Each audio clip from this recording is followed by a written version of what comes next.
नमस्कार।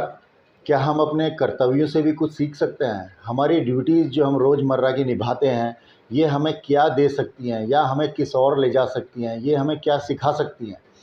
इसको समझाने के लिए विवेकानंद जी ने एक छोटी-सी और अच्छी कहानी सुनाई।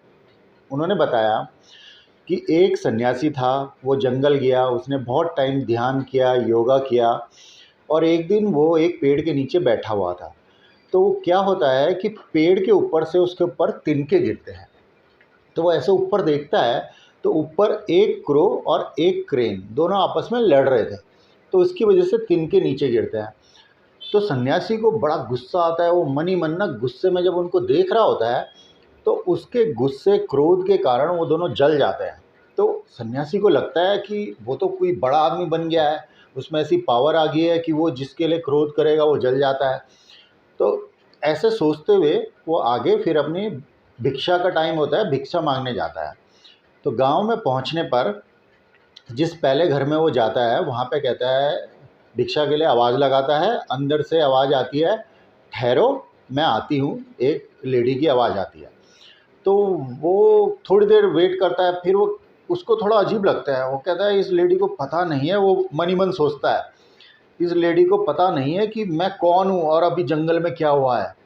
तो ऐसा सोच ही रहा होता है, तो अंदर से उस लेडी की आवाज़ आती है, कहती है कि ज़्यादा सोचो मत, ज़्यादा ये मत सोचो कि यहाँ पर कोई क्रो या क्रेन है, जो कहा गया है वो ही करो। उसको बड़ा डर लगता है, उसको लगता है ये लेडी को कैसे पता कि मैं क्या सोच रहा था। तो वो चुपचाप वैसे वेट करता है और फिर जब लेडी आती हैं तो वो कहती हैं कि सन्यासी जी, मैंने आपको इसलिए वेट कराया क्योंकि मेरे जो पति हैं वो बीमार हैं और मैं उनकी सेवा कर रही थी, तो इस वजह से मेरे आने में देर हो गई। और ये जो पति हैं काफ़ी टाइम से बीमार चल रहे हैं, मैं इनकी ही सेवा करती हूँ और यही सेवा मैंने बचपन में भी अपने सारे कर्तव्य, सारी ड्यूटीज़ शादी से पहले जब मैं घर पे थी तो भी पूरी करी, और शादी के बाद भी जो मेरी ड्यूटीज़ और कर्तव्य आते हैं मैं उनको बिल्कुल तन मन धन से निभाती चली आ रही हूँ। और ये करने से क्या हुआ है कि मेरे को जो लोग सोचते हैं उसके बारे में पता लग जाता है, तो जो आपने सोचा वो मुझे पता लग गया है और मैं कोई और ध्यान या कोई आपके जैसी सन्यासी लोग जो योगा करते हैं वैसा कुछ भी नहीं करती हूँ। और अगर आपको इन बातों के बारे में और कुछ ज़्यादा जानना है तो एक हमारे गांव में ही व्याध रहते हैं, आप उनसे जाके मिलें। सन्यासी को बड़ा अजीब लगा कि यार ये कर्तव्य इतनी बड़ी चीज़ है, मतलब अगर कर्तव्य निभाते रहो तो वो सब चीज़ें हो जाती हैं जो मेरे को इतने टाइम जंगल में जाके ध्यान व्यान लगा के जो मैं समझ पाया, ये दुनिया में रह के ही सीख पा रहे हैं। वो कहते हैं यार ये व्याध व्याध वो लोग होते थे जो हंटर्स होते थे हैं और जो मीट का काम करते थे। वो कहते हैं व्याध से जाके मैं क्यों मिलूँ? फिर वो कहता है कि नहीं भाई, ये छोटे नहीं है, ये लेडी, ये स्त्री छोटी नहीं है, जो ये कह रही है वो मुझे करना चाहिए। तो वो जाते हैं और व्याध से जाके मिलते हैं। तो व्याध को जब देखते हैं, वो जाते हैं ना, व्याध ऐसे सीट पे बैठा हुआ है और वो चापड़ जो टूल होता है उनका मीट काटने का, उससे मीट काट रहा है। तो उसको देख के वो सोचते हैं कि यार मैं यहाँ क्यों आया हूँ? फिर वो कहते हैं चलो आया हूँ। तो व्याध कहते हैं अच्छा, आपको उन स्त्री जी ने लेडी ने भेजा था? मतलब बिना बोले ही व्याध को पता था कि लेडी ने उनको भेजा है। तो कहते हैं अच्छा आप बैठ जाइए। उन्हें बैठा देते हैं, कहते हैं जब शाम को सारा काम ख़त्म होगा तब हम घर जाएंगे और आराम से बात करेंगे। तो वो देखते हैं, सन्यासी देखते हैं व्याध बड़े मन से अपना ड्यूटी निभा रहे हैं, सारा काम कर रहे हैं, लोग आ रहे हैं उनको मीट काट के दे रहे हैं, पैसे ले रहे हैं, रख रहे हैं। और शाम को वो कहते हैं अब मेरा काम ख़त्म हो गया, अब हम घर चलते हैं।